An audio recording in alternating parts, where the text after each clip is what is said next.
இப்போ நீங்கள் பார்த்துட்டு இருக்க வண்டி பார்த்தீங்கன்னா ஜஸ்ட் 1 இயர் கூட ஆக கிடையாது, அதோட கம்மியாக தான் இருக்கும். 2025 லாஸ்ட்டு டிவிஎஸ் ரேடியானு புது வண்டி, பிராண்ட் நியூ வண்டி. ஷோரூமில் எடுத்தீங்கன்னா எப்படி இருக்குமோ ஸோ அதே மாதிரி இருக்கும். நம்பர் பிளேட் கூட கஸ்டமர்னா ஒரு ட்ரிப் கூட மாட்டலையாமா, வண்டி வாங்கலேருந்து அப்படியே வச்சிருக்காப்புல. நம்பர் பிளேட் நீங்கள் வண்டி எடுக்கும்போது கொடுத்துருவேன், வண்டி அப்படியே சுற்றி காமிங்க. மொத்தத்துக்கு ரொம்ப லோ கிலோமீட்டர் ஓடின வண்டி. 2025 கடைசி, 1 வருஷம் கூட ஆக கிடையாது. 2 சாவி எல்லாமே கஸ்டமர் கொடுத்துட்டு போயிட்டாப்புல. ஒரே ஓனரு. இது சிவகங்கை வண்டி, சிவகங்கை ஆர்டிஓ. கஸ்டமர் பார்த்தீங்கன்னா பிரான்மலை அப்படின்ற ஏரியா கிட்டேருந்து வந்த கஸ்டமர். சேஞ்ச் பண்ணிடலாம் காமிங்க, அப்படியே இருக்கும், புதுசாக இருக்கும்.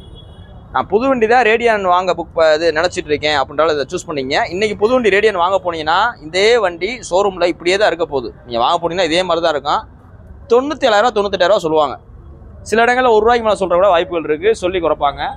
நம்ம இதை நம்மளோட சேனலை ஃபாலோ பண்ணிங்கன்னா இந்த புது வண்டியை 68,000 ஃபிக்ஸரில் கொடுத்துடலாம். 68 ஃபிக்ஸரில் கொடுத்துருவோம். நீங்கள் நேரில் வந்து பார்க்க போகும்போது 75 தான் போட்டிருக்கோம், மார்க்கெட் ரேட்டு தான் போட்டிருப்பாங்க. நம்ம சேனலை, இன்ஸ்டாகிராம் சேனலை ஃபாலோ பண்ணிட்டு வந்தீங்கன்னா 68, அந்த 68 போலீஸ் வண்டி தான் கழிச்சிடலாம். ஃபைனான்ஸ்னா ஃபைனான்ஸ் போட்டுக்கலாம். நீங்கள் ஏதாவது ஒரு பழைய வண்டி வச்சிருக்கீங்க அப்படின்னா கூட கொண்டு வாங்க, நல்ல விலைக்கு எக்ஸ்சேஞ்ச் எடுத்துக்க. நீங்கள் போஸ்டேட் பார்த்தீங்கன்னா ஏப்ரல் 22, 2026 போடுறோம். நாளைக்கு எலெக்ஷனு, ஓட்டு போடுங்க. ஆனால் நாளைக்கு கடை லீவு, ஸோ வர நாள் நாளை கழிச்சு வாங்க.